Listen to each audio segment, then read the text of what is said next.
We're driven by the search for better. But when it comes to hiring, the best way to search for a candidate isn't to search at all. Don't search, match with Indeed. Indeed is your matching and hiring platform with over 350 million global monthly visitors, according to Indeed data, and a matching engine that helps you find quality candidates fast. Ditch the busy work. Use Indeed for scheduling, screening, and messaging so you can connect with candidates faster.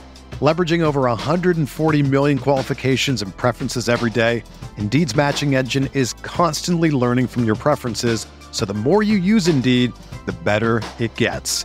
Join more than 3.5 million businesses worldwide that use Indeed to hire great talent fast. And listeners of this show will get a $75 sponsored job credit to get your jobs more visibility at Indeed.com/Blue Wire. Just go to Indeed.com/Blue Wire right now and support our show by saying that you heard about Indeed on this podcast. That's Indeed.com/Blue Wire. Terms and conditions apply. Need to hire? You need Indeed. This is Greg Olson, inviting you to check out my new Blue Wire podcast, TE1, where I interview tight ends throughout the history of the NFL who have helped revolutionize the position. TE1 is presented by the Chevy Silverado. The Silverado is all about grit. It's strong and dependable, exactly like playing tight end. Just like the incredible players we sit down with on the podcast, the Chevy Silverado is in a league of its own. Strong, advanced, and dependable. Download TE1 today, wherever you listen to podcasts.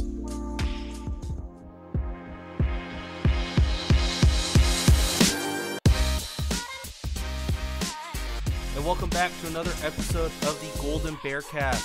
Today's episode is brought to you by DoorDash and BetOnline, but we'll get to that later. Today we're here to talk about football, because football is back.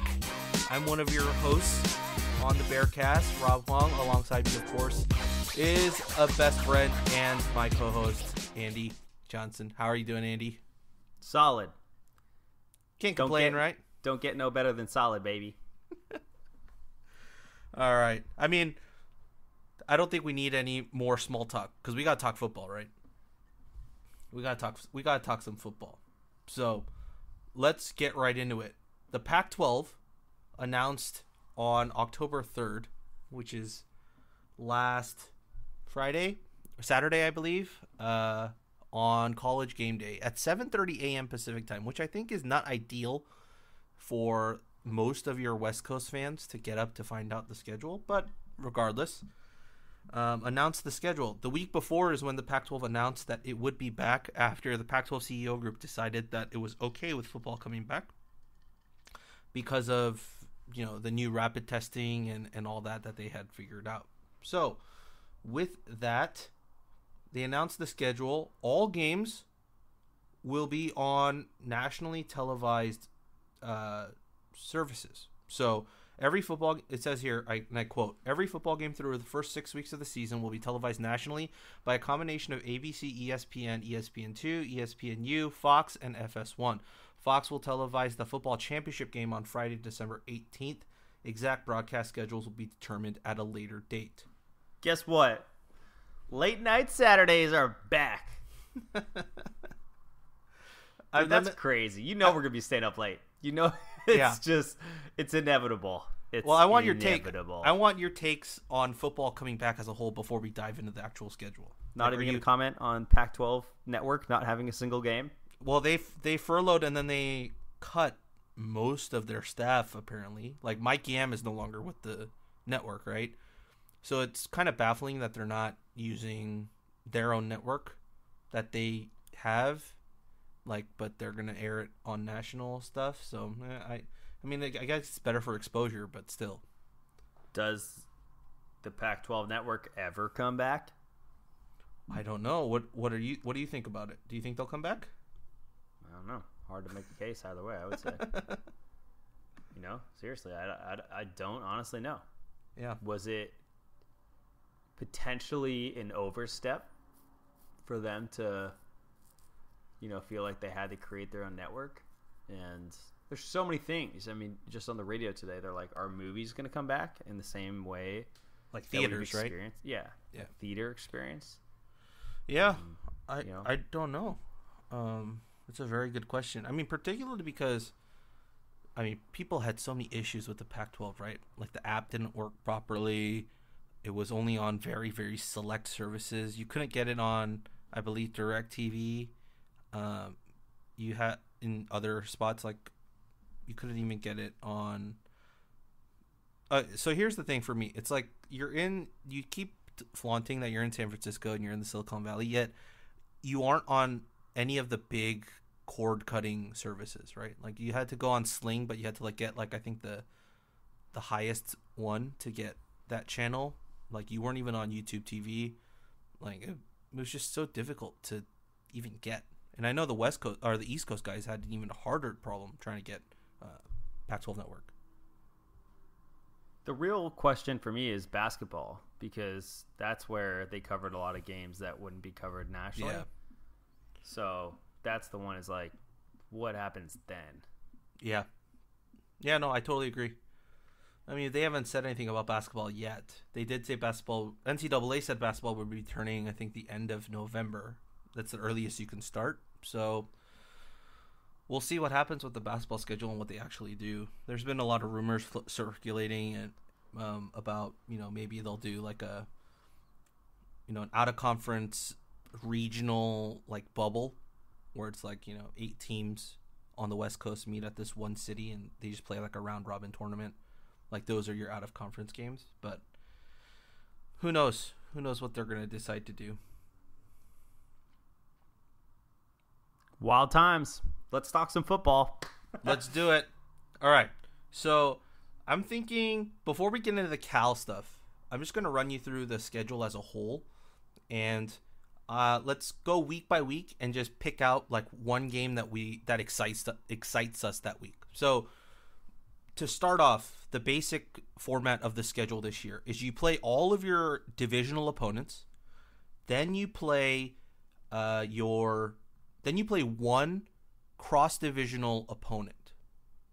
And then championship week, which is December 18th and 19th, the championship game will be played by the winner of the Pac-12 North and the winner of the Pac-12 South. But all other 10 teams will also be playing, and I believe that game is going to be seeded, if I'm not mistaken. I might be wrong with that.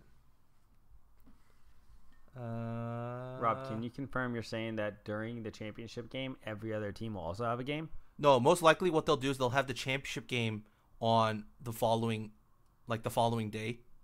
Like it says December 18th and 19th, right? So like they'll probably have the championship game on the 19th, and then on the 18th, all the other 5 games will probably be played. So everyone's guaranteed 7 games. Everyone's guaranteed 7 games. Yeah. Okay. Yeah. It's just one game is the championship game, and the other 5 are just like a fun 7th game. Weird, super weird. But anyways, what do you think about that scheduling? Like the 5 in divisional opponents, and then your one randomized cross divisional opponent. Well, we got screwed, and I know you weren't asking about the Cal perspective, but what do you get? So I think we definitely drew the unlucky side of the stick outside of getting somebody like Utah would have been worse, but it's not great playing Arizona State.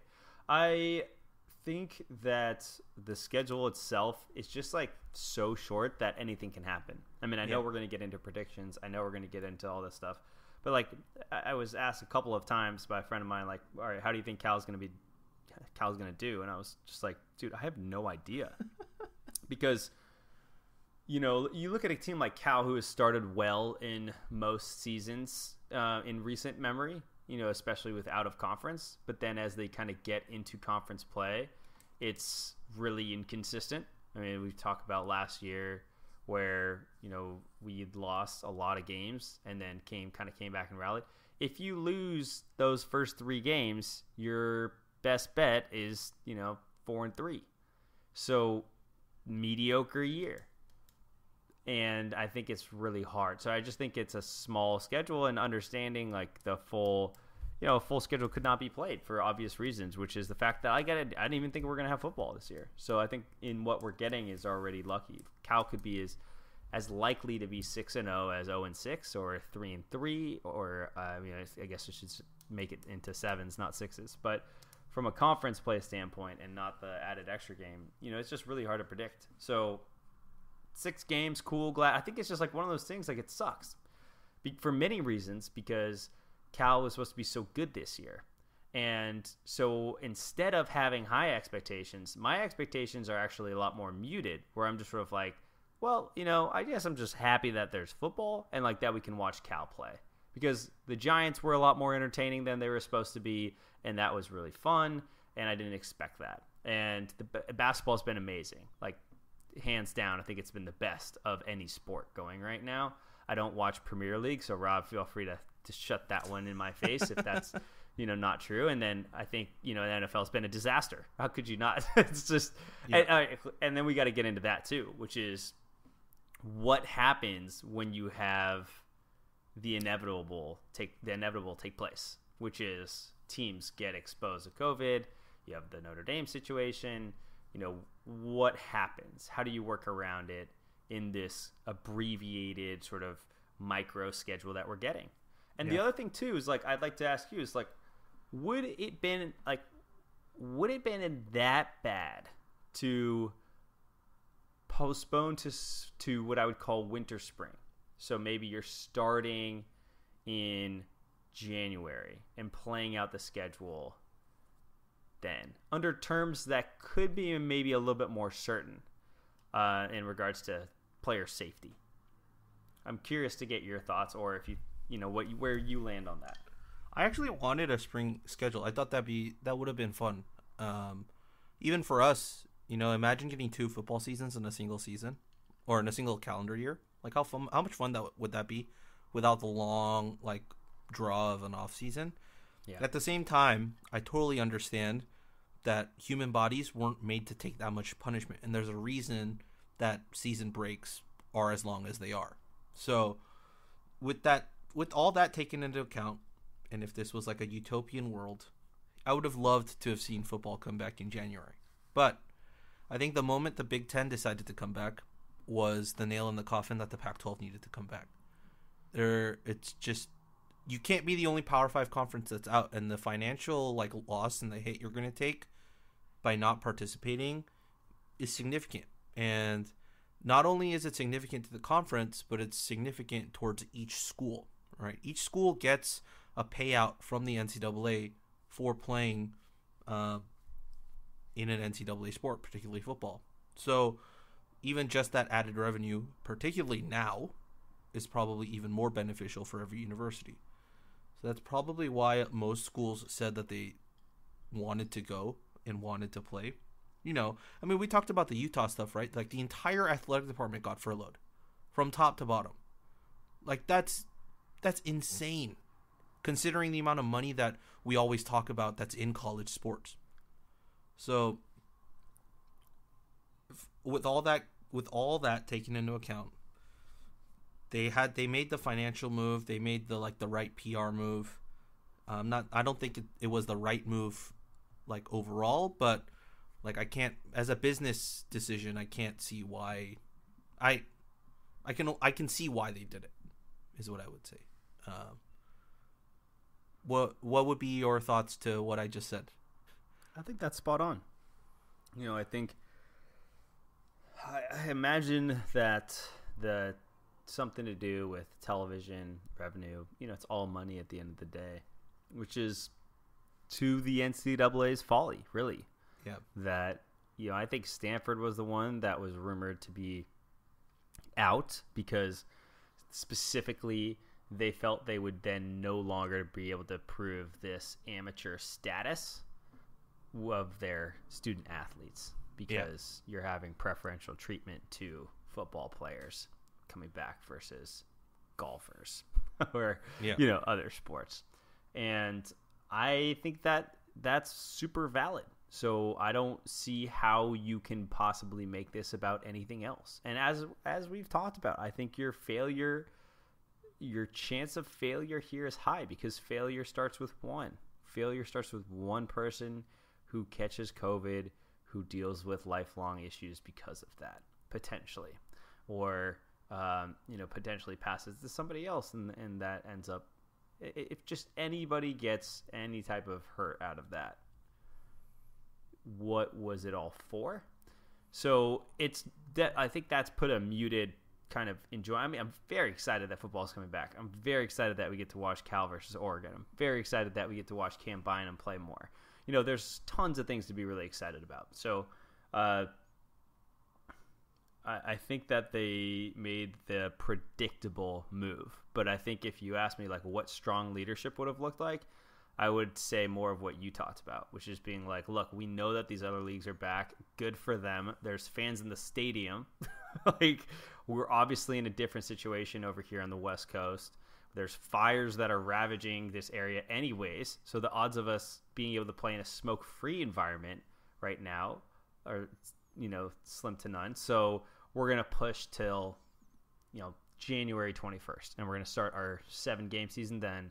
And, we're the Pac-12 pioneer, conference. And, our conference championship game will, be very valuable to us, but not nationally. And that's fine.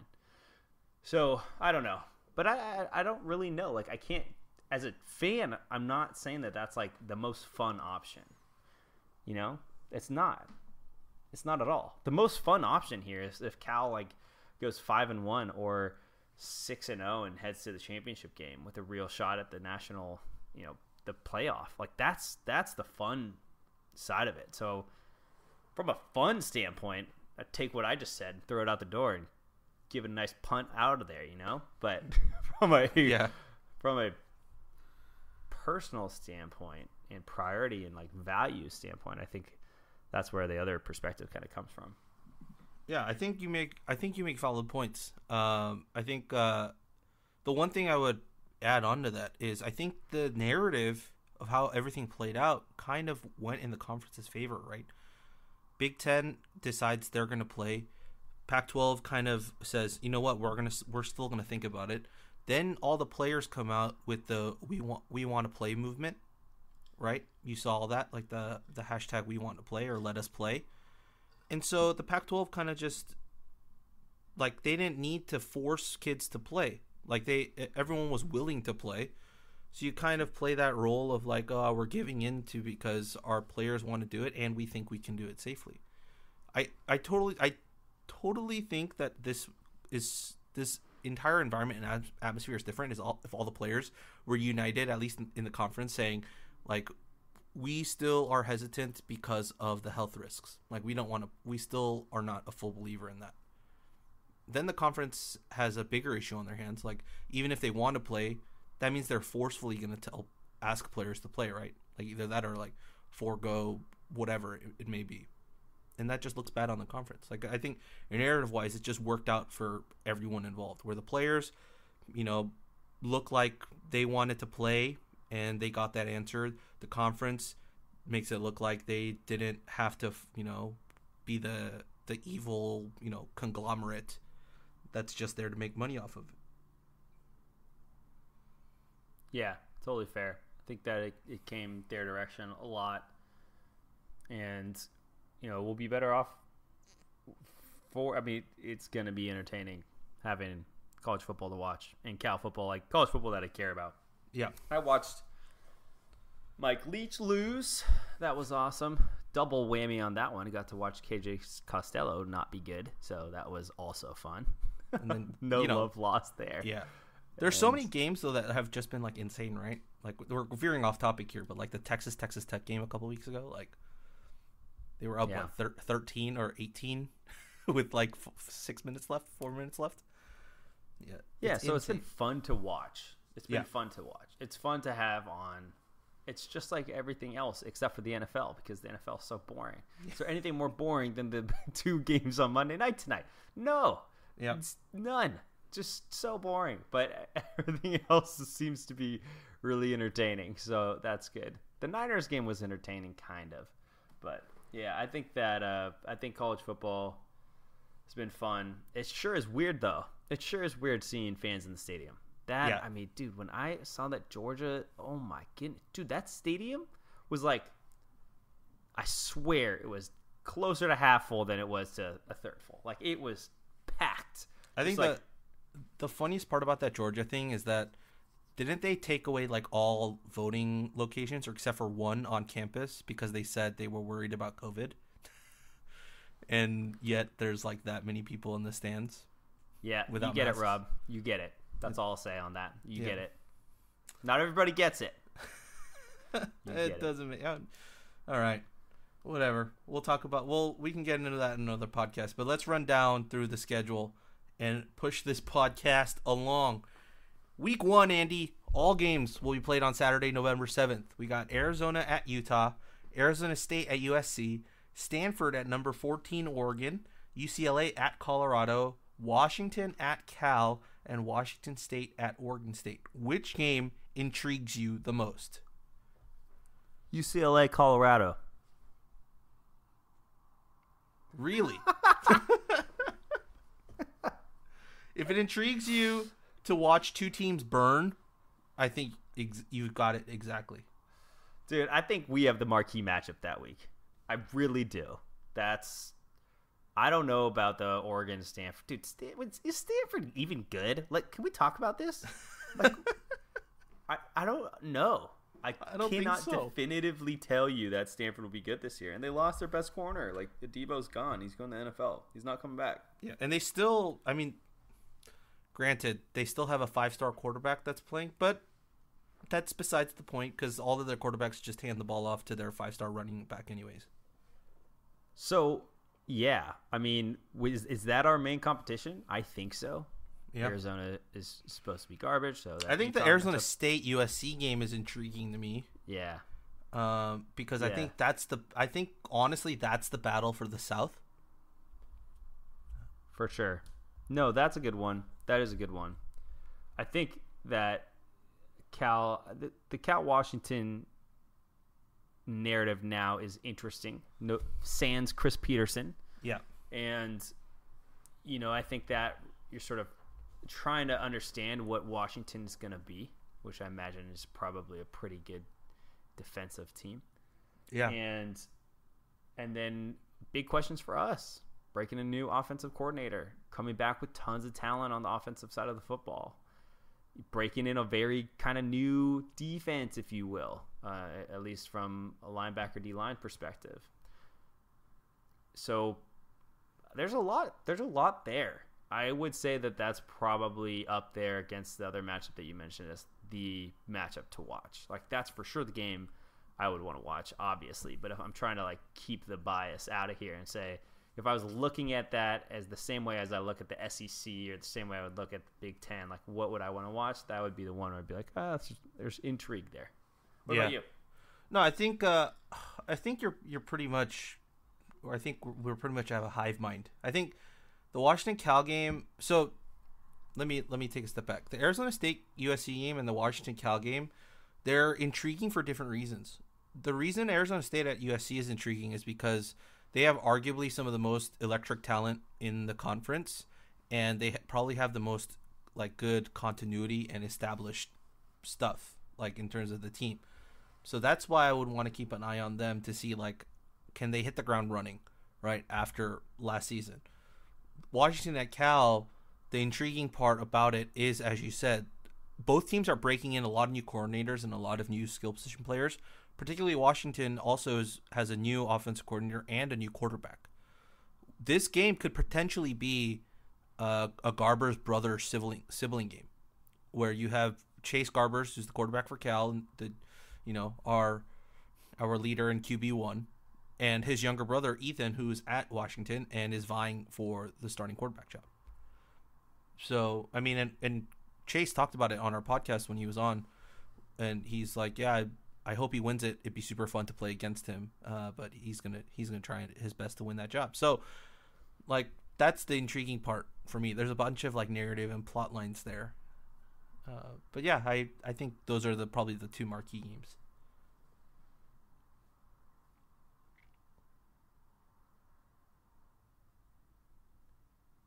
Yeah, I agree, Rob. I mean, I really think Ethan's tape there too is really solid.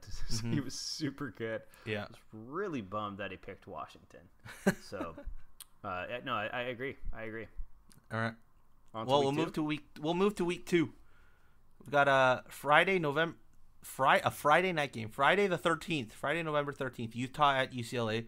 Then on Saturday November 14th, Cal at Arizona State, Colorado at Stanford, number 14 Oregon at Washington State, Oregon State at Washington, and USC at Arizona. Your pick.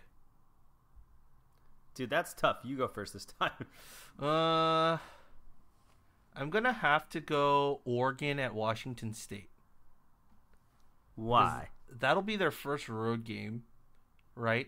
With such a young team. They're replacing their quarterback.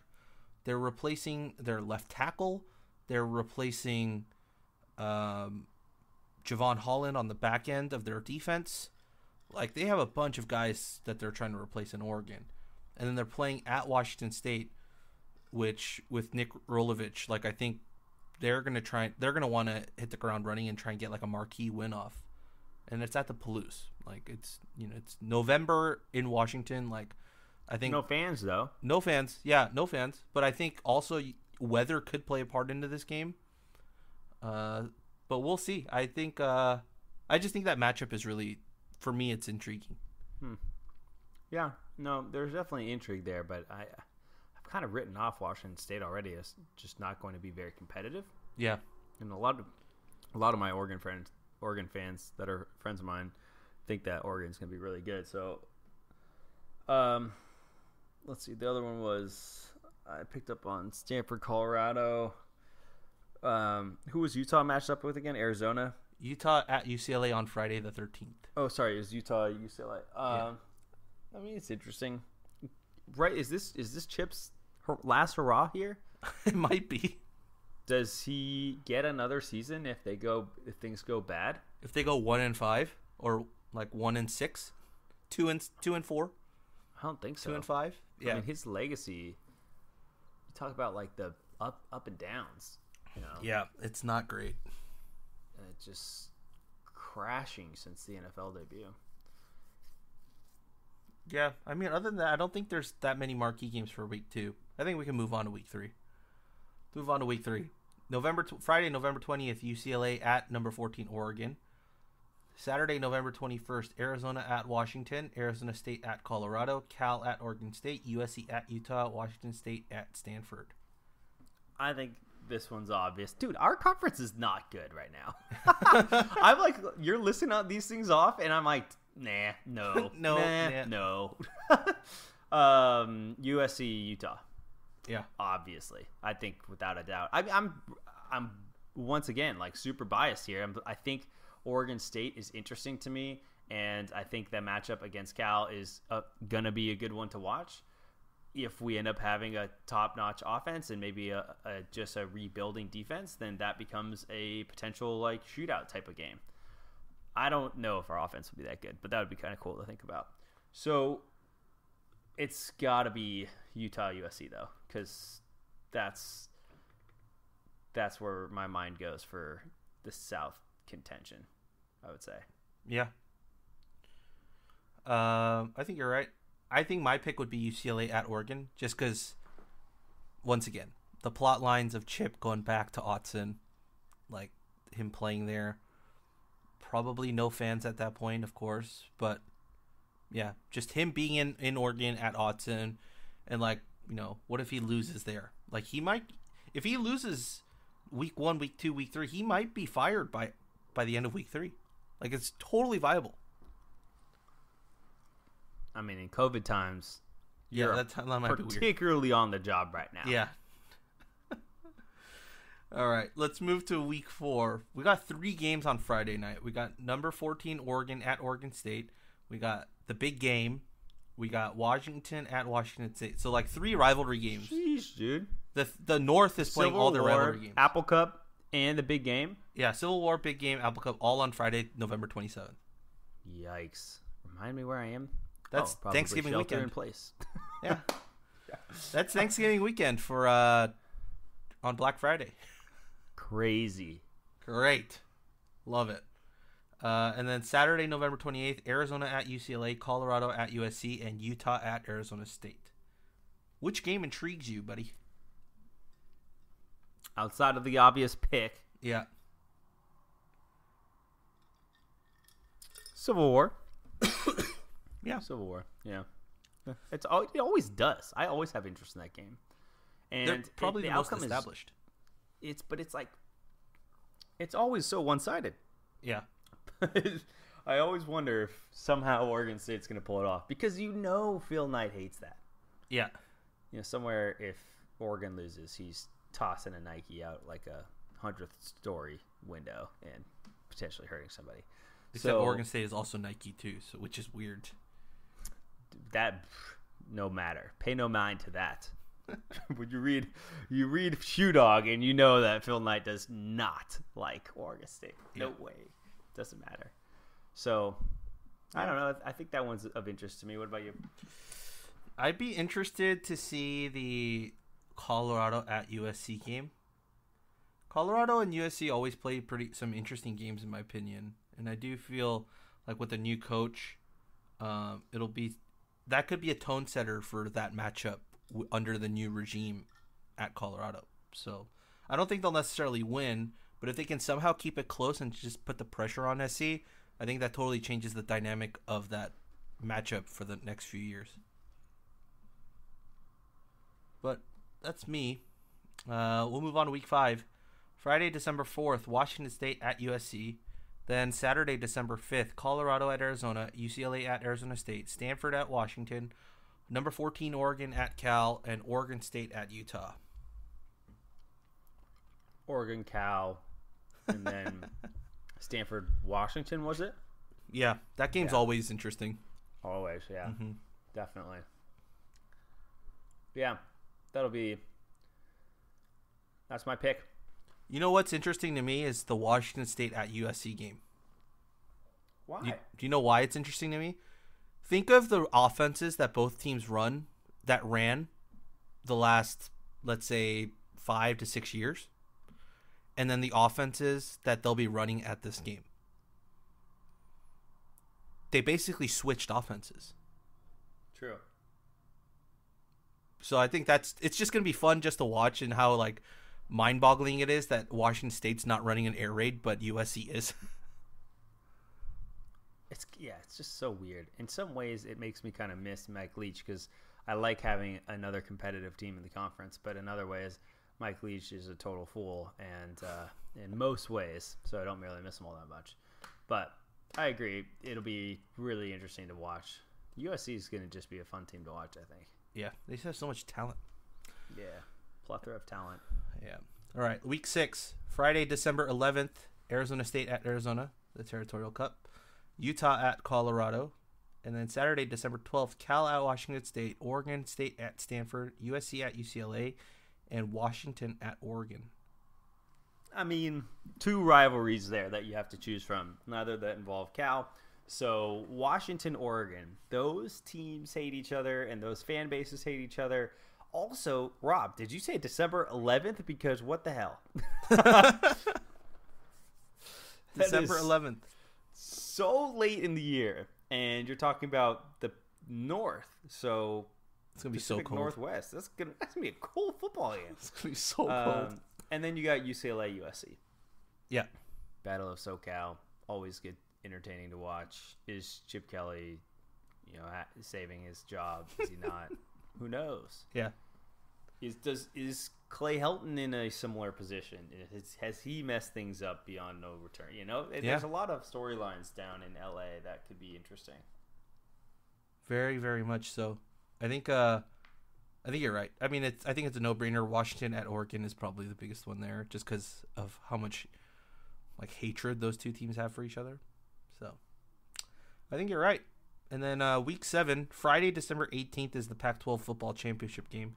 And then Saturday, December 19th, the rest of the matchups happen, which I'll say TBD at TBD.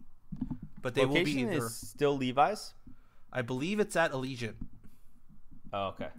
Which we were supposed to be at earlier this year. Allegiant is the Raiders? Yeah, we were supposed to be there for the kickoff of Cal football season against UNLV. Yeah. That's where we should have been. Could have. Shoulda, coulda, woulda. Shoulda, coulda, woulda. Technically, you could have gone, but you might have gotten COVID. Before they canceled it. But crazy. And so all the other games, I'm assuming, how are those going to be played? Home field? I think it's home field by seeding. Sweet. I mean, that'll be wild. Yeah. I think, if I'm not mistaken, and I might be totally wrong on this, so don't quote me, but I think what they're going to do is probably seed all the other 10 teams and then just be like, all right, 2 plays 12, or no, 3 plays 12, 4 plays 11. Like, does that make sense? Just play it like that. Yep. Mm-hmm. All the way down. So, yep. That's it. I think that's a good place to pause to get a word from our sponsors for the episode.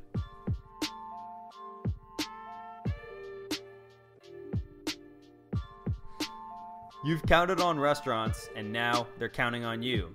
And while their dining rooms may be closed, they're still open for delivery with DoorDash. DoorDash is the app that brings you food you're craving right to your door. Ordering is easy. Open the DoorDash app, choose what you want to eat, and your food will be left safely outside your door with the new contactless delivery drop-off setting. Choose from your favorite national restaurants like Chipotle, Wendy's, or Cheesecake Factory. Or you could also choose to order from an actual local business. So instead of ordering at those national chains that are fine right now, find a local business and support them.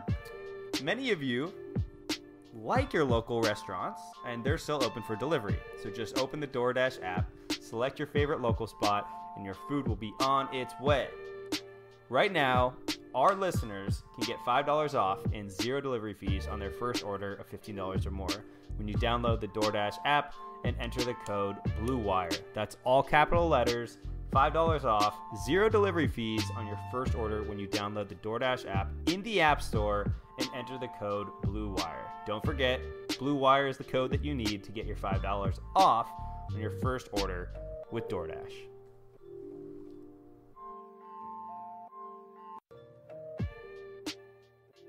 Well, thank you, Andy, for that beautiful, beautiful ad reading. Hashtag cancel the Cheesecake Factory. That's our dear friend Twist and Hook's favorite restaurant. He thinks it's the best Mexican restaurant in Walnut Creek. So, dude, that may be valid, but didn't that place from Santa Barbara moved up to? They're in Walnut Creek now. Santa Barbara? Yeah. Oh my gosh. Anyway, sorry for bringing it up. Freebirds is out there in Walnut Creek now. I think maybe it's in Concord.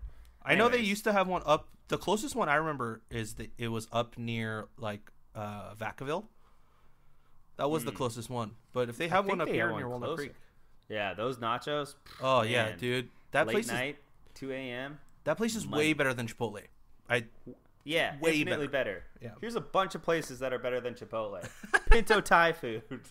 Mama Cho's out here in Castro Valley. How about Gordo's off College? Or you can go in off of Albany off of Solano. Yep. You can go in the city. Bunch of good spots. Nido. What about you, Rob? What would you plug? One place that I have been eating a lot of recently because I've been in the area is the Hidden Spot out in South San Francisco.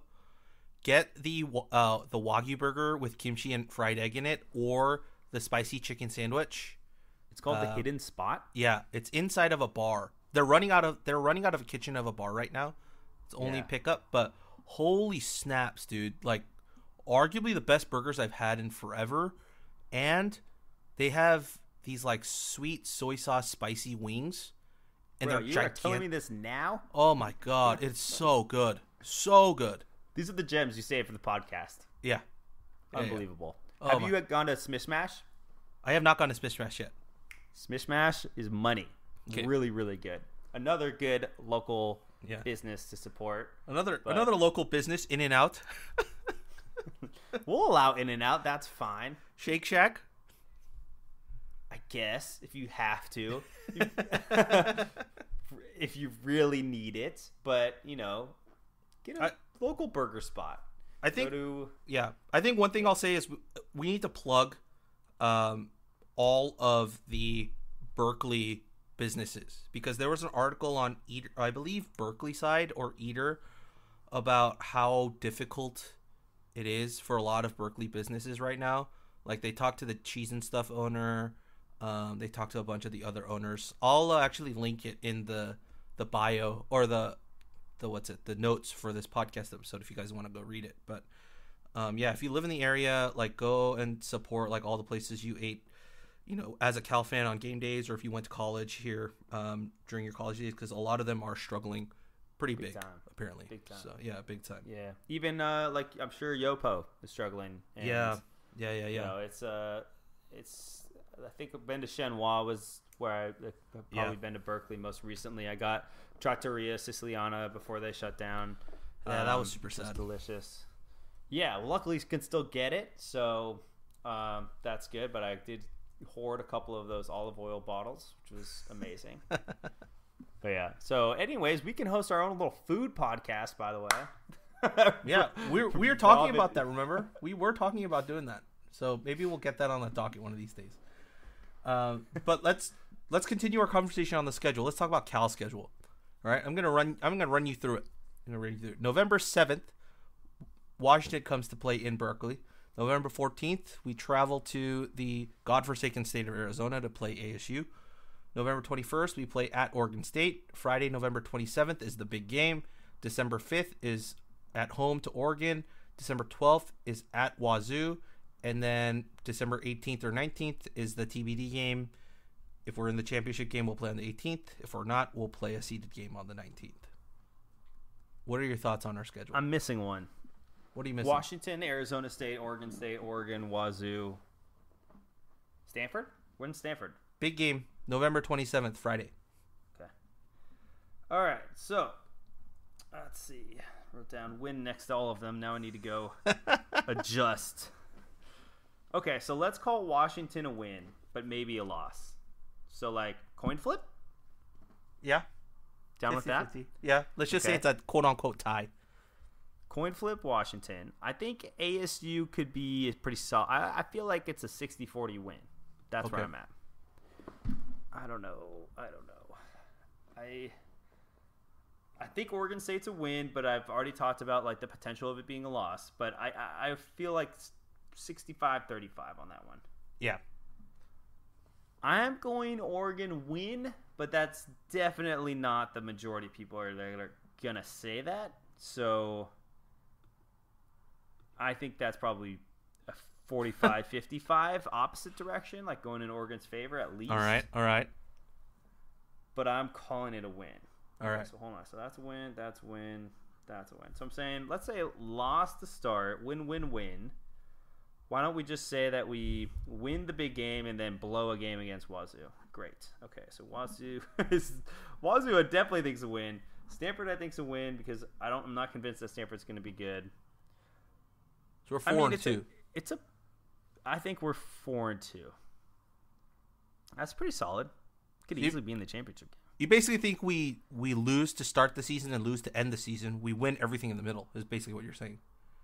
Yeah, it sounds like a Wilcox team, to be honest. Yeah.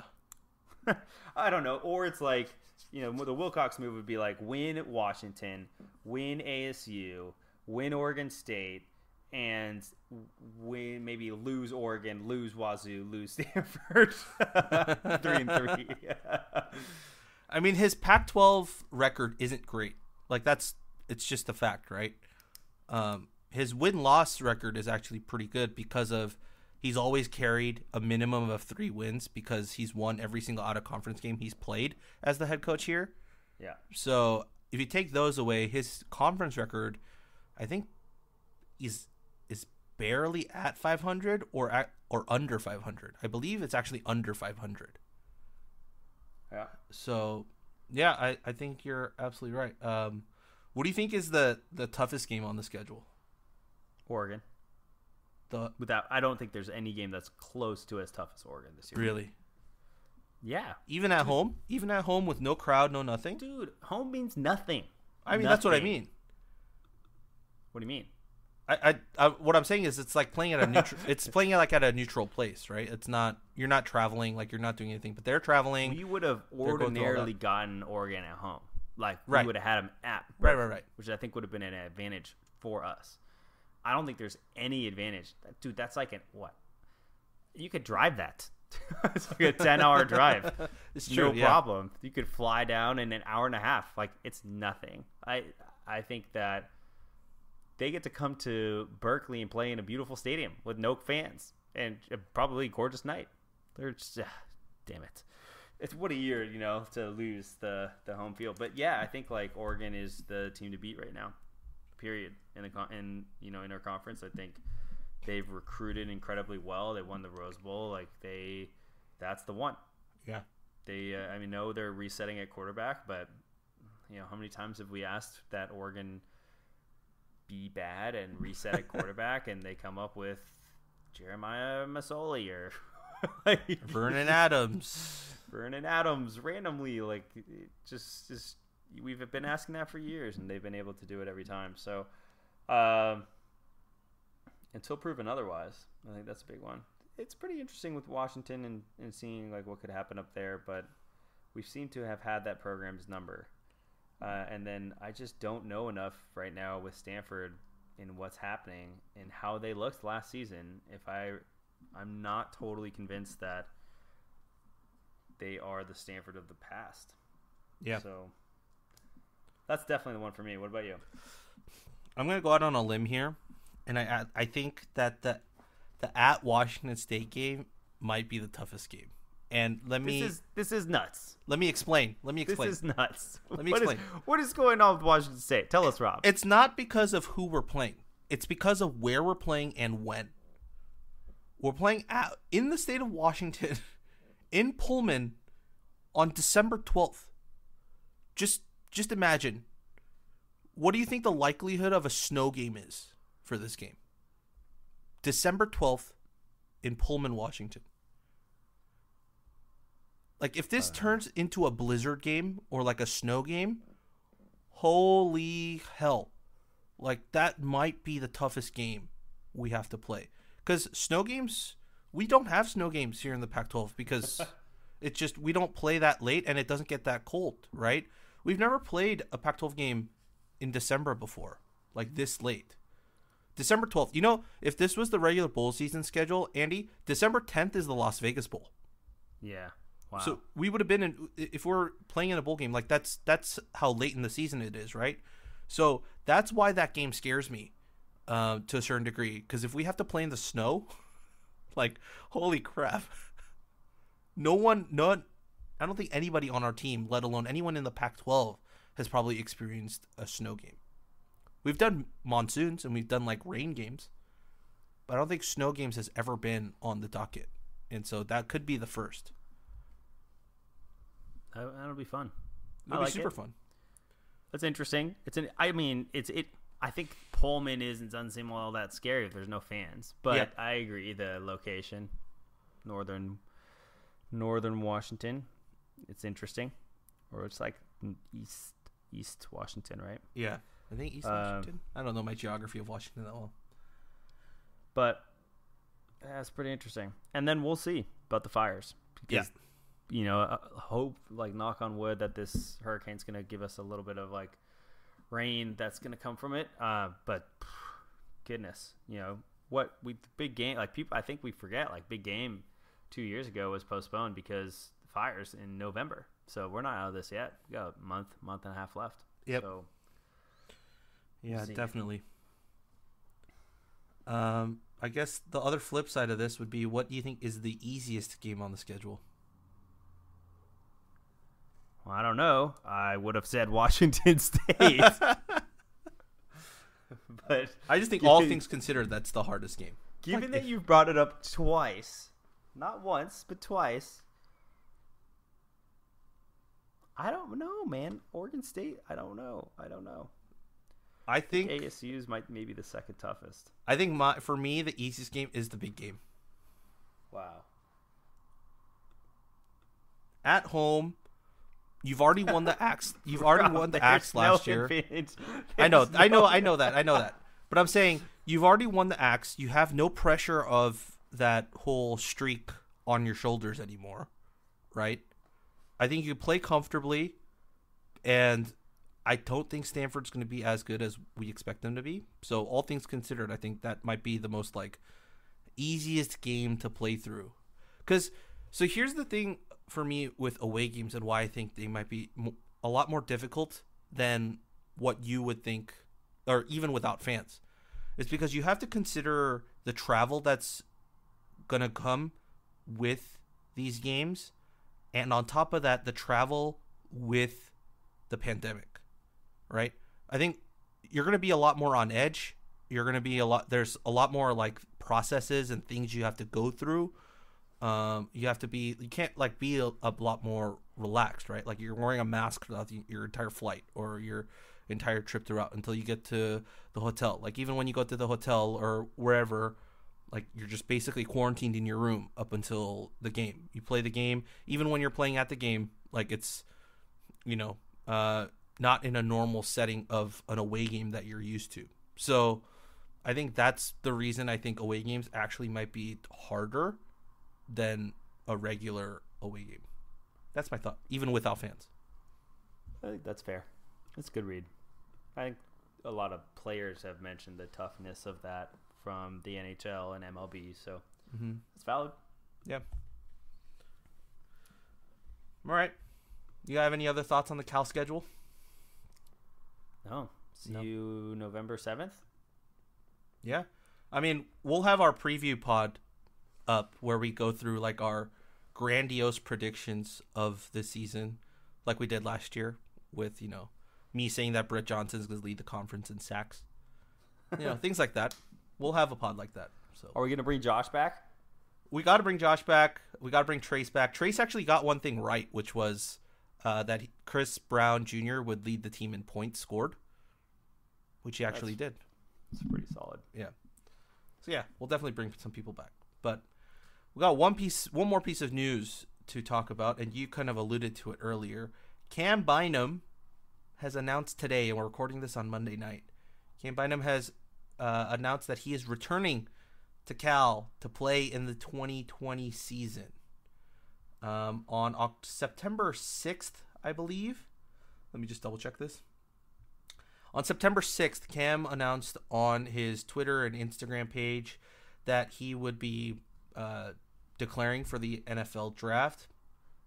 He wrote, "I want to be able to play with my team one more year, but the whole pandemic and everything pushed back. My thought is I just bet on myself at this point," Bynum said in a press conference Sunday night. "I think I have enough tape and film to be able to get drafted." He also had like a 6-page like thing that he wrote on Instagram that you can read about thanking everyone for his time here and developing him to the person that he is now. He also said, "I'm declaring now so I can move back home and start training." That's what he said. So I'm assuming when he made this announcement, he was already back home in Southern California. I'm assuming he had moved out of Berkeley. With this announcement, that probably means he's moving back up to Berkeley. And let's, that's pretty much it. He just announced he's back for 2020. And that's it. Like, what do you think? What are your thoughts on Cam's return, Andy? Man, I'm just so happy. I think that I will be sending all my good vibes his way. No injuries.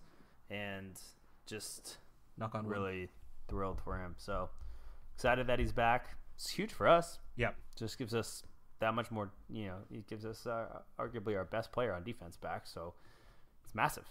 Absolutely. Yeah. So excited for him, and he's class, man. He's class act. It's crazy. Like, super young, handles everything better than a lot of people. So I'm a huge Cam Bynum fan. Yep. He is the current active career leader in pass breakups and passes defended. So having him back is huge. If you want to take a look at what Justin Wilcox had to say about Cam Bynum returning, it's on writeforcalifornia.com. That's one of the most recent articles. CalDB Cam Bynum returns for 2020 season. You can go in there and you can see the video from Coach Wilcox talking about his return. That's it. That's all we got. Now begins the fun stuff. Real news, real pods. No more watching old games. Yeah. I mean, just to recap some stuff of like Right for California and the Golden Bearcast. Right now, we are currently simming the Cal Football 2020 season if it had happened in normal on NCAA 14. You can catch that on our YouTube page. You can just type in California Golden Bearcast on YouTube and you can find our channel. Give us a subscribe and alerts so you know when those videos go live. Also, all of our preview stuff on Right for California will start to go up fairly soon. We're working on a schedule, so you'll get all of that. We have some other things in the works with like watch-along parties where you can watch the game along with Right for California writers or people, including myself. I haven't asked Andy yet, but Andy too, if he wants to be on it. You can just have us on your computer next to you while you're watching the game, just so it makes it feel like you're watching the game with a bunch of people. And yeah, we have a bunch of other things that we're trying to do through this virtual game experience that we're doing. Not the sim stuff, but when we get to actual game time that we can't, be with each other, go to tailgates, be at the stadium, so on. So yeah, that's what we got cooking. It's going to be fun. It's going to be a fun time. We got a month. Start prepping. Start working on your grill sets. Start working on your tailgate food menus. And we should be back sooner than you think with some Cal football. Preview pods. Coming your way. That being said, talking about podcasts, one more shameless plug here. We have two guests scheduled. Trey Beck, the best slot corner in the country, is going to join us on the pod. That'll probably be up sometime next week. We also have the Athletics' Ted Nguyen. I think that's how you say his last name. I'm going to ask him how to say his last name. Who does all of the like play breakdowns and such on the Athletic. He's going to join us to talk about Bill Musgrave's offense. And I have a bunch of questions I wanted to ask him about it. So we have that too. So we have those two things coming up. If you have any questions for them that you want us to ask or talk about with them, tweet it at us or email it to us at goldenbearcast@gmail.com. But other than that, you're good to go. You can find me at Rob11HWANG on Twitter. You can find Andy at Andy J Beast Mode. And you can find us on California Golden Bearcast on Twitter, on Twitch, and also on YouTube. And that's it for us, folks. We'll talk to you later. And as always, go Bears. Go Bears.